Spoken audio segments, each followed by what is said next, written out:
anything that you identified as kind of something that is always a challenge to teach people, or to have them understand, or have them be able to do in terms of open source? Any parts of it, social interaction, tooling, anything that you feel that is something that's challenging for most people, if there's anything like that. Hmm. I think that the thing I see like the most growth around, and also like, yeah, I guess the most initially challenging but ultimately rewarding is like the soft skills that we've talked a little bit too. Like I think that I ask my students to blog and reflect about their experience along the way. I think that I learned really from many people before me that it's really hard to assess in an academic context, for instance, like students' growth in open source, because there's no programming assignment to grade. So I ask students to write for themselves and for me.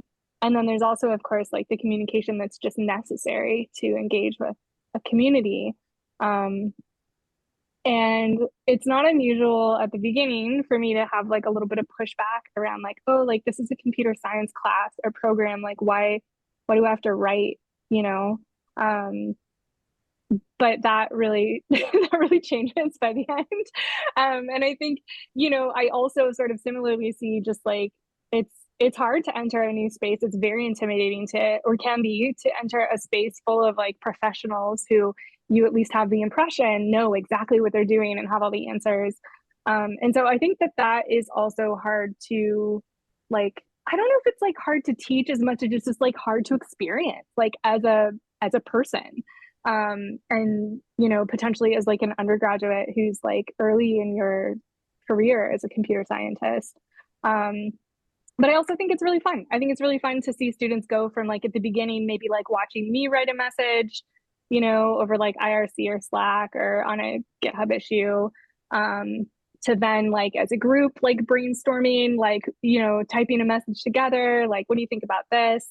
And then like by the end of the program, like they're like off communicating with people, and like I trust them, and they're just convincing people to accept their PRs around various things. And um, so yeah, I think that the soft skills piece, and that's what students speak to too, and like the surveys and evaluations that I've done, students even like acknowledge like, oh, I thought this was ridiculous, or I didn't know what to do about this. But um, yeah, this summer my students were very engaged with that. They even got really interested. We read part of a book that talked about nonviolent communication in software engineering, and like they were like, whoa, like NVC, can we talk about that? So like we got some NVC books, and like, kind of started exploring that just a little bit. So I think, That's a yeah. great space, but I mean, but the one thing that I didn't understand in your statement there was that it was hard to be able to measure the success of engagement in an open source project, because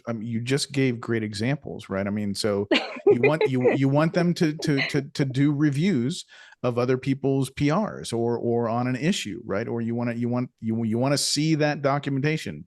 What did you say? How did it respond to? How did you respond to that?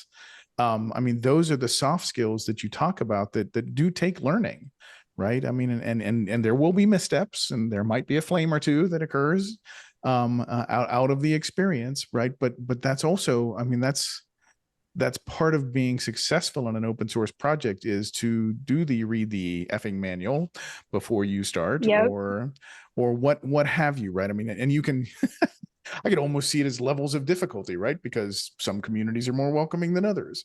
Yeah, I'll go back to Linux. Linux has been around forever. It's pushing 35 at this point, and those guys are really busy, right? And any Mm-hmm. project that's really busy, then you actually have to have the empathy for the person who has to read what it is you wrote, right? Yes. And if you didn't do all of your due diligence in that process, then when he comes back or she comes back angry, you got to have a little empathy as to why, right? And so that's the skill.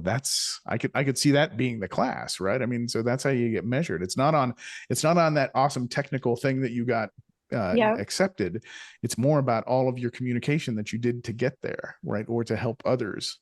I mean, that's for me, that's an interesting class. Yeah, I mean, I am going to quote you. Should I become a professor and go through tenure review to be the, validating the metrics? Because I completely agree with you. Like, I think it's like totally like profound to have students, like my students over the summer, for instance, like kind of made the case for a small change, technical change to the project that would impact Windows users that had to do with like line endings and file issues, pulling a project down on Windows.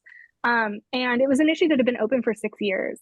And somebody had, kind of put forth a proposed solution in the past and it didn't quite make it through. And my students like did the thoughtful engagement to like go and sort of like build support and make the case for like, why is this important, even though it's a small change and hasn't aligned with the history so far.